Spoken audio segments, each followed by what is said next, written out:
ধরুন কোনো এক সময় একটা যুদ্ধ লেগে গেল এবং ভারতের অধীনস্থ যে বাংলা অঞ্চলগুলা পশ্চিমবঙ্গ, আসাম এবং ত্রিপুরা আবার বাংলাদেশের দখলে অর্থাৎ অবিভক্ত বাংলায় পরিণত হলো। তো এখানে কিন্তু অবস্থানরত কিছু বিজেপি, আরএসএস, শিবসেনার সদস্যগুলা যারা গুড় বাংলা বিরোধী এবং মুসলিম বিদ্বেষী, এদের অবস্থা কী হবে?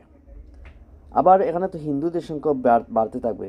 যে জায়গায় শুধুমাত্র আমাদের স্বাধীন বাংলার মধ্যে হিন্দু মাত্র 6 থেকে 7%।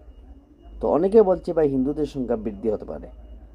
হ্যাঁ, বৃদ্ধি হবে, তবে এটা যতই বৃদ্ধি হোক না, মুসলমানদের সংখ্যা থেকে বেশি থাকবে না।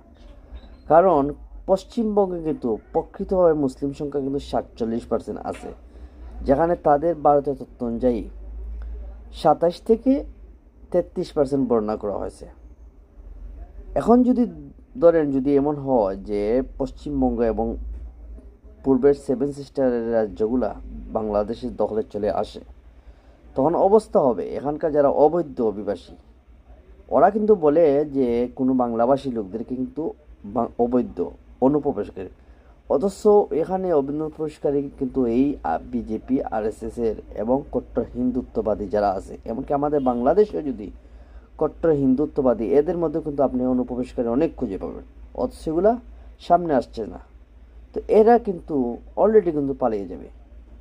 তো আমি এটাই বলি, কখনো অনেকে কিন্তু ধারণা করছে বাংলা যদি অংশ বড় হয় আর হিন্দুদের অঞ্চলগুলো বাংলাদেশের ঢাকার অধীনস্থ চলে আসেও, দেখা যায় বাংলাদেশে বর্তমানে ফ্ল্যাগের গ্রিন কালার থাকবে না, অথবা কিছু ক্ষেত্রে লাল বা অন্য সাদা রঙ যুক্ত হয়ে যাবে না, এটা এই রঙেরই থাকবে।